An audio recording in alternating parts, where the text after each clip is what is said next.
Selamat pagi semuanya. Pada kesempatan ini kita akan jelaskan tentang penelitian kuantitatif ini yang bagian yang ketiganya yaitu tentang analisis datanya. Oke, bahasan kita hari ini yang pertama kita akan mereview dulu apa itu bedanya antara statistik deskriptif dan inferensial. Kemudian kita akan melakukan analisis data secara deskriptif dan kemudian juga kita akan melakukan analisis data secara inferensial. Menurut Sugiono tahun 2012, statistik dibedakan menjadi dua, ada yang deskriptif dan ada yang inferensial. Kalau statistik deskriptif, itu dia lebih ke mendeskripsikan atau menggambarkan data secara apa adanya, tanpa ada maksud untuk menyimpulkan atau mengumumkan data itu untuk populasi. Misalnya, kalau misalkan ada data, terus digambarkan grafiknya, terus dari grafik itu kita bisa melihat gambaran datanya, entah itu dia naik, misalkan tahun 2012 dia naik sekian, tahun 2013 oh ternyata mengalami penurunan, dan seterusnya. Itu berarti termasuk statistik deskriptif. Atau kalau misalkan ada data, dihitung rata-ratanya, dihitung persentasenya, atau lain-lain, itu juga termasuk statistik deskriptif. Tapi kalau statistik inferensial, itu berarti ada populasi dan ada sampel. Misalnya, populasinya ada 1000 orang. Terus yang dijadiin sampel adalah 50 orang. Nah, berarti data yang dikumpulkan adalah dari data sampel tadi. Maka akan ada 50 data yang terkumpul.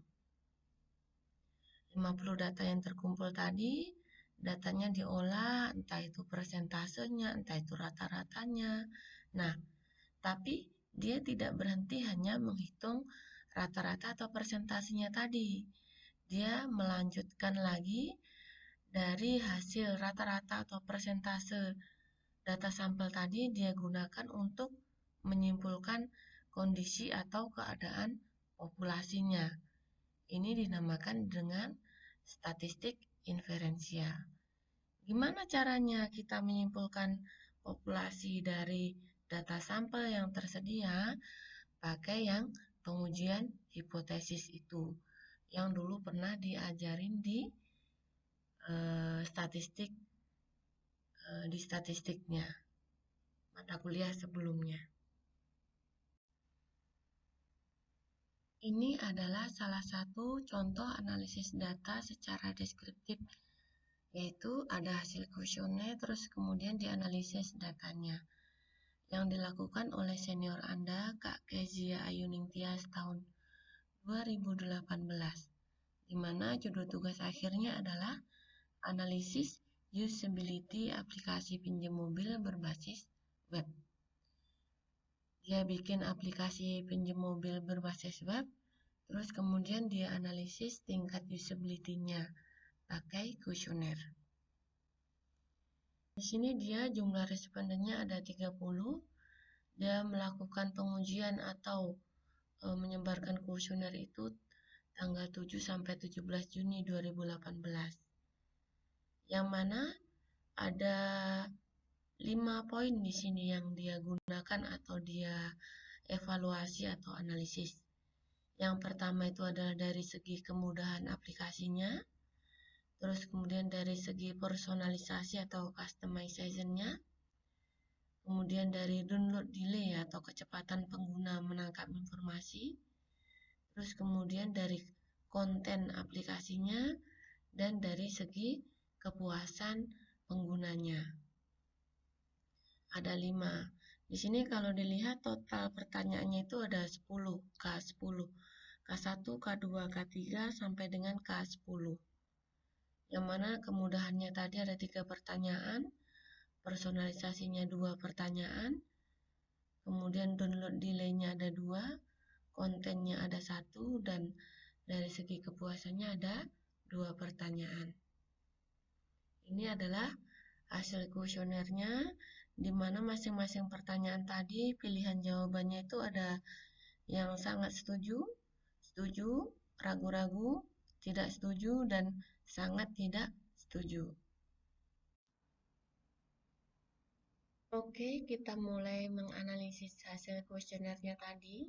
Yang pertama di sini yang dianalisis adalah tingkat usability-nya.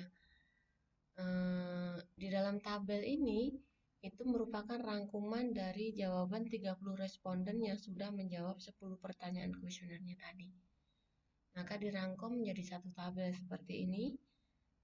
Misalnya untuk pertanyaan K1 itu yang jawab sangat setuju ada 14, yang jawab setuju ada 15, yang jawab tidak setuju ada 1.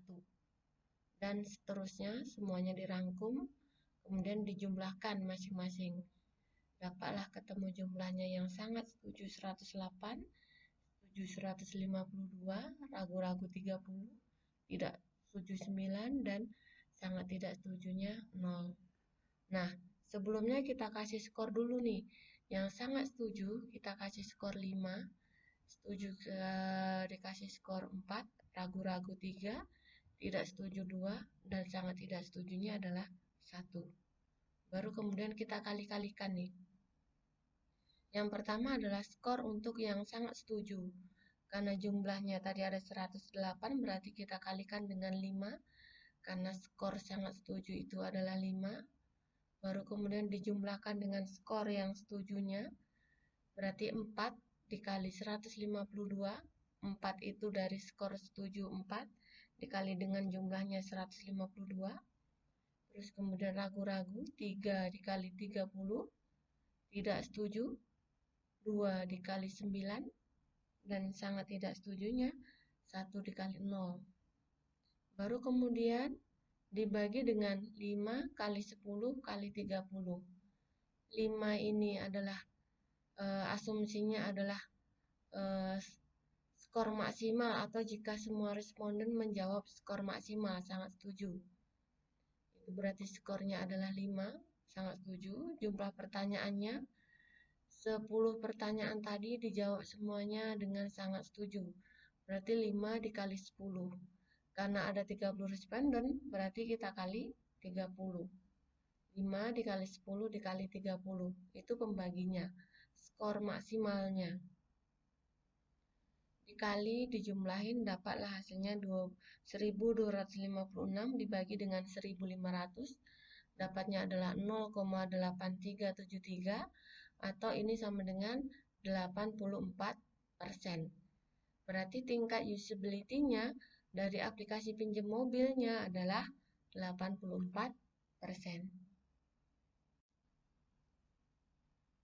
Lalu gimana kalau mau menganalisis perbagian? Tadi kita kan punya 5 poin nih. Salah satu poinnya adalah tingkat ease of use-nya atau tingkat kemudahannya. Secara keseluruhan tadi adalah usability-nya, kemudian dipecah-pecah lagi. Kalau mau menganalisis per poinnya juga bisa. Misalkan di sini mau menganalisis tingkat ease of use-nya atau kemudahannya.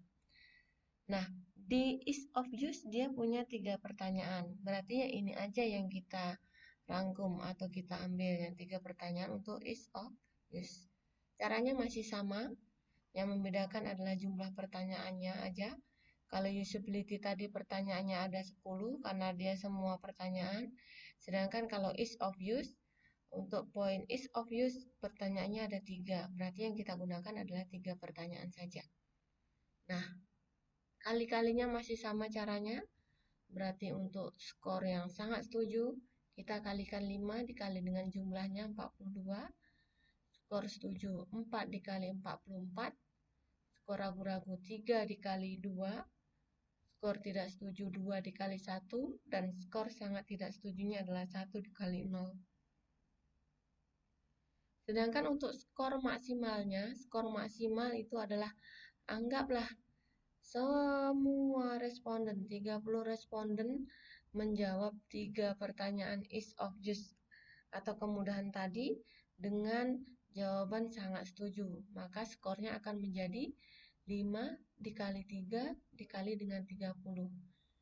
Artinya 30 responden menjawab seluruh pertanyaan, 3 pertanyaan tadi dengan jawaban sangat setuju, 5. Sama, dikali-kali ditambah-tambah, maka dapatlah hasilnya adalah 0,8756 atau sama dengan, kalau dibulatkan sama dengan 88%. Untuk poin yang selanjutnya juga sama caranya. Misalkan ini untuk tingkat customization-nya atau personalisasinya. Sama, ini di sini yang membedakan jumlah pertanyaannya. Untuk poin personalisasi atau customization-nya hanya ada 2 pertanyaan.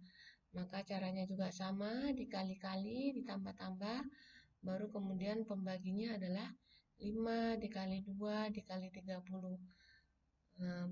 Dapatlah hasilnya adalah 70% untuk tingkat customization atau personalisasinya.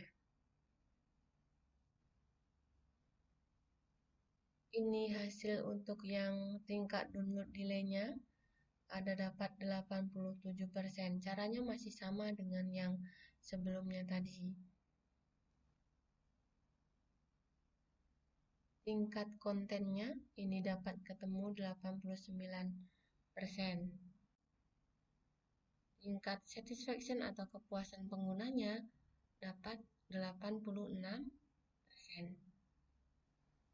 Nah, kalau dirangkum, maka dapatlah tingkat usability secara keseluruhan adalah 84%, tingkat ease of use-nya atau kemudahannya 88%, customization atau personalisasinya 70%, download delay 87%, kontennya 89%, dan tingkat satisfaction-nya atau kepuasannya adalah 86%. Sekarang yang jadi pertanyaannya adalah, kalau gitu, ini nih termasuk dalam kategori apa? 70% itu apa? Baikkah, sangat baikkah, atau gimana? Sudah baguskah atau belum? 89% gimana? Dan seterusnya. Maka ini perlu lanjutan prosesnya. Di sini selanjutnya adalah setelah dapat persentasenya, kita kategorikan persentase itu. Cara membuat kategorinya adalah di sini jumlah pilihannya itu ada 5. Ada jawaban sangat setuju sampai dengan sangat tidak setuju, ada pilihan 5 jawaban. Kemudian jumlah pertanyaannya ada 10. Scoring terendah itu berarti adalah ketika seseorang menjawab sangat tidak setuju, maka skornya adalah 1. Terus kemudian ketika seseorang menjawab sangat setuju, maka scoringnya adalah 5. Maka jika demikian, anggaplah semua responden itu akan menjawab sangat tidak setuju, maka dia akan ketemu persentase terendahnya itu bukan 0, melainkan adalah 1 dikali 10 dibagi dengan 5 kali 10. 1 tadi adalah yang scoring terendahnya tadi, jawabannya sangat tidak setuju. Sedangkan kalau persentase tertingginya berarti adalah yang jawabannya adalah sangat setuju semua. Artinya ketika seseorang menjawab sangat tidak setuju semua, maka akan ketemu persentasenya adalah 20%. Sedangkan ketika seseorang menjawab sangat setuju semua, akan ketemu persentasenya adalah 100%. Nah, persentase terendah 20%, persentase tertinggi 100%, kita mau bagi nih, kita mau jadikan berapa kategori? 5 kategori, Bu? Boleh.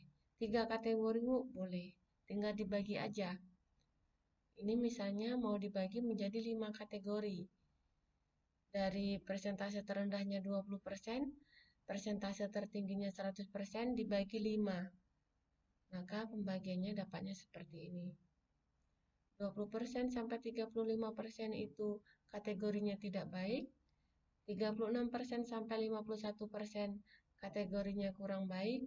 Sedangkan 84% sampai dengan 100% itu termasuk kategorinya sangat baik.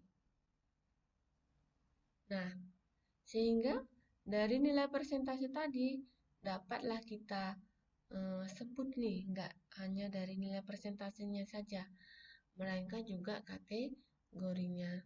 Tingkat usability-nya sangat baik, tingkat ease of use-nya sangat baik, tingkat customization atau personalisasinya baik, tingkat download delay-nya sangat baik, tingkat kontennya sangat baik, tingkat satisfaction atau kepuasan penggunanya sangat baik.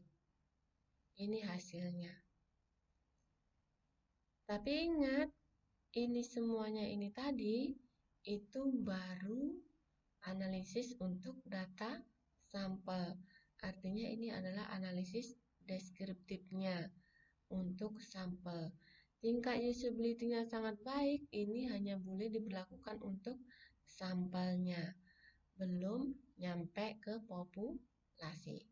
Kapan ini bisa dijadikan kesimpulan untuk populasinya, Bu? Ketika kita sudah melewati proses analisis data inferensial. Kalau sampai di sini, ini namanya adalah analisis data secara deskriptif.